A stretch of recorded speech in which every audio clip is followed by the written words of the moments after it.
conversation. You might have noticed if you're watching this on YouTube, this is a different format. Probably sounds a little bit different because we are in a giant, luxurious office in a mansion at our Next Level live event. And I'm here with Cindy Friesen, one of our Next Level members. And I had to pull her aside because she had such a great story to share. And I know we've had on some coaching snippets from our calls, some of Cindy's story. And I know she's done a podcast with Mike, but it was just such a good story. She had so much to share. I wanted to grab her and have a little interview here. So, Cindy, when we were doing coaching yesterday, Mike brought up a quote. It's a Tim Ferriss quote, I believe. Or maybe Tim Ferriss stole it from someone else. I don't know. But the quote was something to the effect of, the quality of your life is determined by the amount of difficult conversations you're willing to have in your life, right? So I know that the past 6 months, it's been kind of ongoing. You had to go through a difficult management firing role where you had to change up your whole team, basically. Yeah. So I thought you could share more about that. And I think, correct me if I'm wrong, at our last event, you had not fired this person yet. No, I hadn't. Okay. I did it right after the event. Okay, so tell us about, so that was 4 months ago in February. Yeah. More than 4 months ago. Tell us what life was like before, and tell us like what you were going through. Okay, so before February's live event, I had a manager who was basically doing everything that I used to do, managing employees, doing the schedule, onboarding new clients, dealing with, client issues, employee issues, and kind of just doing everything that I had done. Right. She worked a good 40 hours a week, sometimes more, and she just seemed very overwhelmed. Right. And never did anything really, really well. Okay. Yeah. So then when it came to grow my cleaning company, I learned you're not supposed to have a manager. You're supposed to have multiple people doing multiple roles and cross training. Mm-hmm. So I knew I needed to let her go. And she wasn't a core values match. Okay. And so even if I wanted to just reduce her hours, it still wouldn't have worked well because she wasn't a core values match. Right. So February at the Orlando live event, it really solidified in me that I needed to do this hard thing. But we had kind of become friends. So we kind of, I was her boss, but yet she shared personal things with me, and, we kind of mixed those lines a little bit. So I went back and I gave her 2 weeks notice. I said, I can no longer have her as a manager. I'm splitting up the roles. Mm-hmm. And she got really, really angry with me. And I continued to have her work for me for about a week. But obviously when you fire somebody, then they don't do a good job at anything. Right. So then I just paid her out the rest of it and just said, I'll take it on. And thinking that, how am I going to do this? Because she was one of those crazy people who said, without me, you're gonna go broke and your company's gonna go downhill really fast. So I'm gonna pause you right there. So that's scary to me. That must have been terrifying to go through. And when she said that to you, what went through your minds?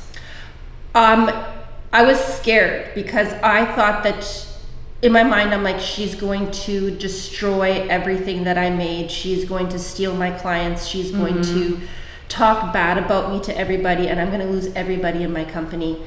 And so it was very scary for me because I didn't have that many clients anymore since our price raises, but I was making more profit. But I was still scared she was going to just make a really bad name for me.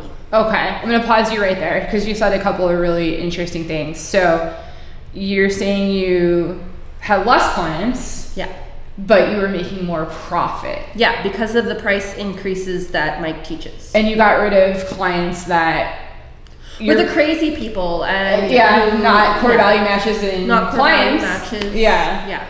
Okay, so how did you face the fear that Well, it sounds like to me, correct me if I'm wrong, you just faced the fear that this could all happen and you just went through with it. So Suzanne helped me a lot on that. She's like, don't worry about what may happen. Let's worry about that when it does happen. Because most of my fears were never going to come to fruition. They weren't actually going to happen. It's your mind playing craziness on you. And so, yeah, some of the things that I feared happened. But not everything. And so as those things came up, I was in contact with Suzanne. We had our calls. She helped me walk through it. There were tears along the way. I was upset and everything, but you get through it. So I think it was 1 or 2 hard weeks that I went through, but then after that, it was just so much better. Okay, let's talk about that. So going back to the Tim Ferriss quote, you had a difficult conversation. Yeah. What is the quality of your business life like and your whole life, your personal life? How has that changed? My business life is so much better. I have a hold of my company again because she controlled so much of it. And I didn't really know what was going on in my company. I have a much better relationship with my employees because I get to talk to them now. I get to see them face to face. And I get to control what's going on and seeing what's happening and what needs to be fixed and what doesn't need to be fixed.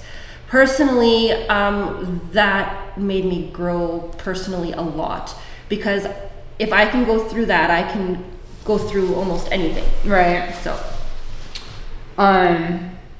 wow. So that's a lot. It's a lot. And Cleaning Nation, I'm sorry. I keep looking at my phone because these are actually little mini podcasts we're doing. So I'm not being rude to Cindy. I'm not texting.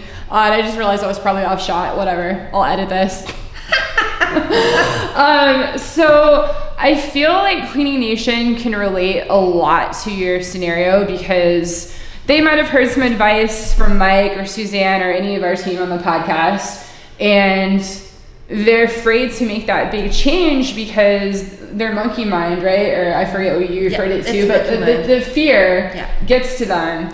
But I think you're a great example of how if you face that fear and if you listen to mentors or anyone in your life that you love, know, and trust, you can get through it and come out the other side, and the quality of your work, the quality of your life is so much better.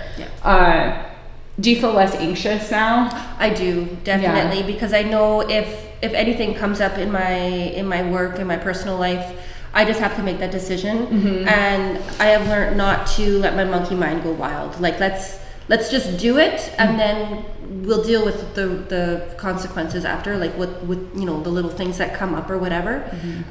If it becomes a problem, like I can always work through that. And so just the confidence that it gives you in a business person and personally, like knowing that you can control your business doesn't have to control you. Love it. So, you can control your business doesn't have to control you. Write it down, Cleaning Nation, because that was good. And how has this experience affected your business moving forward? Are there 2 questions? That was the first one. Second follow-up question would be, are there any other difficult conversations you've had since then? What was the first one again? Shit. We're gonna bleep it out on here. Well, you can answer the last one, that's fine. But have you had to face any other difficult conversations? So a lot of the things that Mike teaches, I don't want to do any of it. Okay. Because I was set in my ways. I didn't want price increase. I don't want to, do all kinds of things, but it's like you have to. Mike's done this so long. If you want to succeed, you have to do what he tells you. So then I go to Suzanne and she tells me why I should do what I do and help me work out the reasons why I don't want to do it. And so to be able to get over the reasons why I don't want to, make it easier to actually do it and not have the fear. So great. I don't know if I answered your question. No, you did. I was just thinking back to difficult situations just in business. Even with growing my cleaning company, there's some hard stuff we have to do. And the more experience I have doing the hard stuff, to me, the easier it is to use that as history, as examples for my brain. So when my monkey mind's like, I can't do this, like this is really flipping hard, like how am I gonna get through this? I just think to myself, hey, remember that one time I had to do that really hard thing? And I don't use examples. Yeah. But you have to take the emotion out of it and just do it and know you're doing it for the betterment of your business. Because if you can't get that toxic person or that poison out of your business, you're not going to grow. And so my manager had always told me, you're going to crash and burn. You can't do this without me. Yeah. But then 2 weeks after I let her go, I was doing everything myself and still had time to spare. So I don't know what she did in the 40 hours. Right. That's another, not to go on a huge tangent, but I know from managing others and doing a lot of operations work, it's when you have someone in a management role, you might think they're actually doing a ton and, oh, you can't live without me, your business hinges on me. And once that bad apple, kind of referring to what you said, is gone out of the bunch, and you see what they actually did, a lot of times it's not. Yes. They were just wasting time. They weren't using it productively. You can always find a better person. Not a better person, but a better match for what you need, and slicing up those roles helps a lot. Yeah. And that poison apple was probably poisoning your whole bunch. It was. Yeah. It was poisoning the whole bunch. And so, and some of the fears came true. She did steal some of my clients. But you made it through it. But we made it through it. And the clients that are still with me are the right ones. So I love that. Yeah. Well, Cindy, thanks for taking time out. Cindy's amazing. I grabbed her after lunch. I'm like, I need to talk to you. I need to get you on camera. So thank you so much for sharing with Cleaning Nation. And we'll see you guys on the next interview, I guess. Bye. Mike Campion here. Do you ever listen to the podcast and go, this is great information. I just wish I could actually get it implemented. I wish I could get some help. Well, we do that. If you would like either myself or my team's help actually coming up with a plan that's specialized to you and your business, because with these podcasts, obviously we have to be very general and we can only go 20 minutes at a time. If you'd like to jump on a call with myself or my team, go to growmycleaningcompany.com/talk. We'll jump on a call. There's no charge, and we'll help you get some absolute clarity around exactly what to do next and how to do it. The reason we don't charge for these calls is the plan that we come up with, people want help implementing that. If that's the case, we're happy to talk about it. And if it's not, that's okay too. We're happy to just help you come up with a plan. So if you want to translate the information you're learning here into an actual plan that can change your life, give us a ring, growmycleaningcompany.com/talk. Love to either myself or have one of our coaches walk you through and actually personalize the content you get here to where you're at with your business. Talk soon. All right, Cleaning Nation, we are back with another mini podcast, I'm calling them. We're at our live event, and I have Vernetta here. And you've been on a podcast with Mike. I know I've done a few coaching call podcasts where I think you asked a really good question. We had you at some point. So today I asked Vernetta, what is the biggest thing that coaching has helped you with in your business that you don't think you would have figured out on your own, or it would have been way too complicated on your own? And your answer was financials. All right, so the money. Okay, so tell me more about that. So before you started with us, so let's back it up a little bit. How many months it hasn't been a year that you've been with Grow My Cleaning Company? It will be it'll be a year September. Okay, so almost. Yeah, almost. Okay, so think back to last year. What were your financials like before, and what were you struggling with? Yeah, so this would be really easy, and thanks for having me here. You're the owner. You're going to work every day. You're putting in a lot of hours. You see the revenue coming in, but then at the end of your bank balance, you're asking, where did all the money go? And so then you start looking at it, so you start thinking that it's one thing, for example, lost clients, and then so you get more clients, revenue go, and it's still not matching up. So then you're like, okay, so you might know expenses, but you're like, yeah, but it takes expenses to run a business. The bottom line is, you ask the question is, you're working harder, getting more, but you don't seem like you're making that progress. All right, so that's when I knew I needed someone smarter than me in financials to tell me, can you figure out what's going on? It's like when you go to a doctor, you have a pain, you think it's one thing, you take some pills or something, it doesn't, eventually you go to the doctor and then you find out it wasn't what you thought it was at all. So you're trying to self-diagnose. Okay, so just to recap, you said one word, progress, and in my mind I translate it to profit.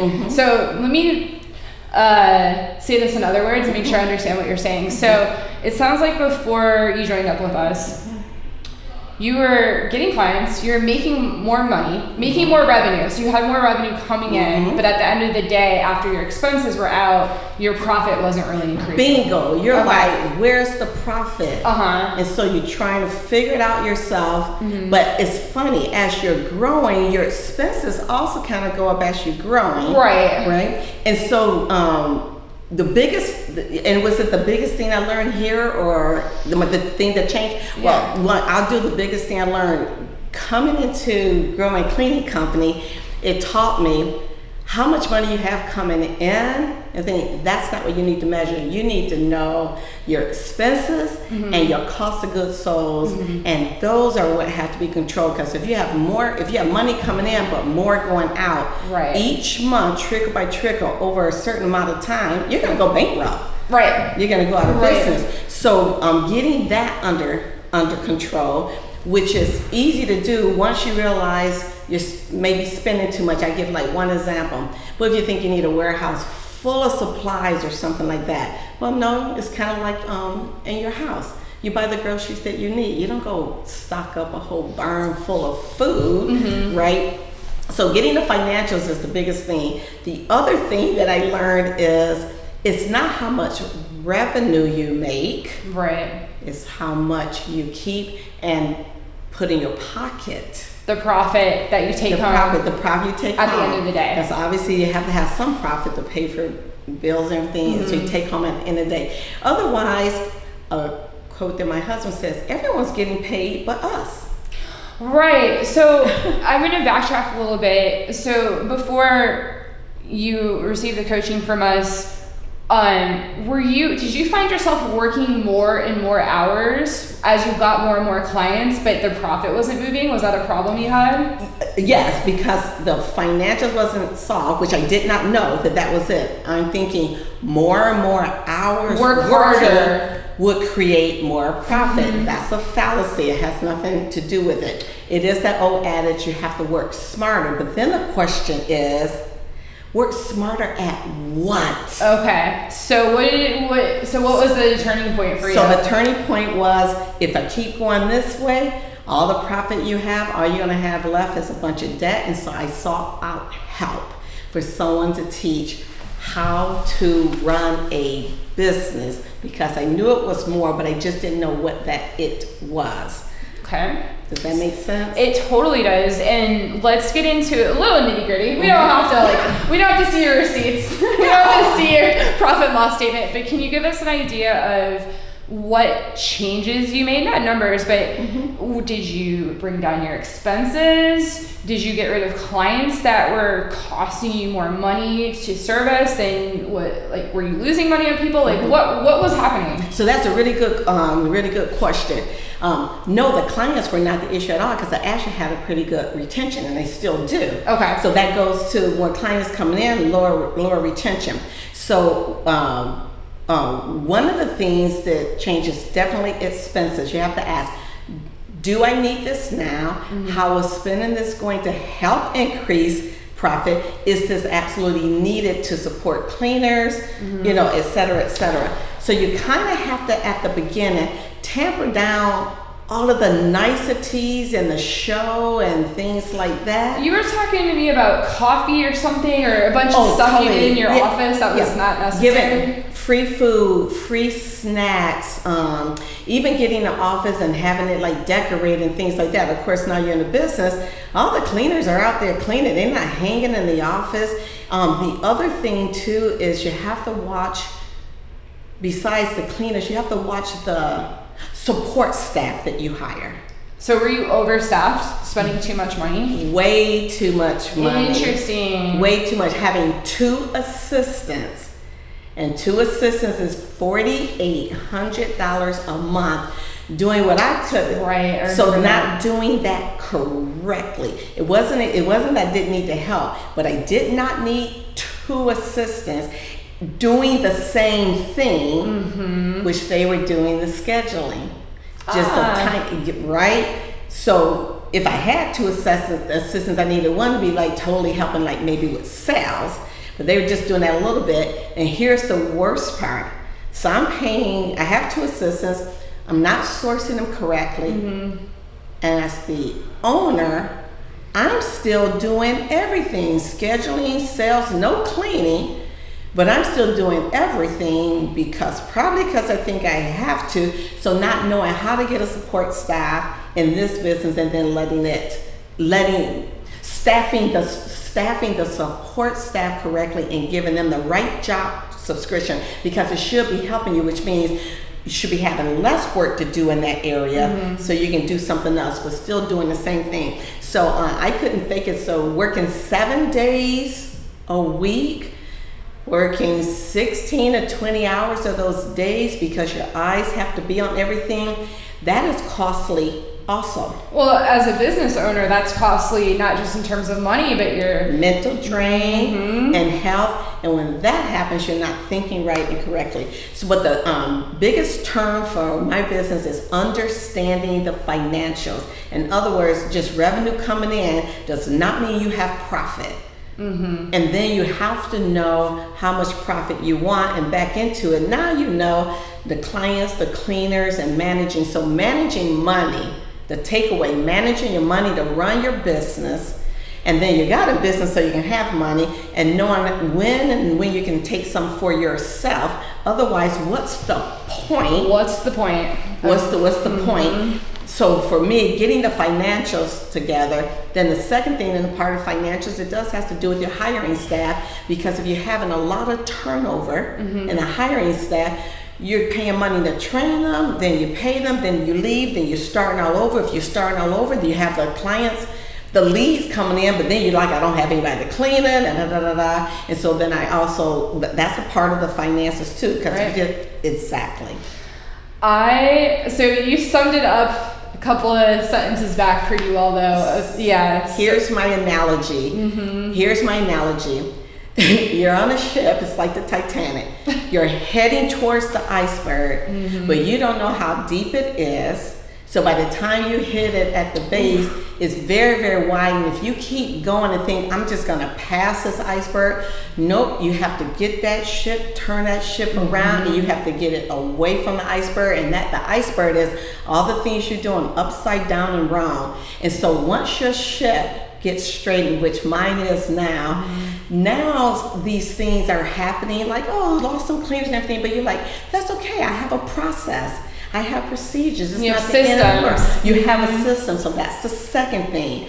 Process and system. So first, understand the financials, and then applying those processes and systems, which is what I've learned here. Can I say the name? It's like, right? The girl my cleaning.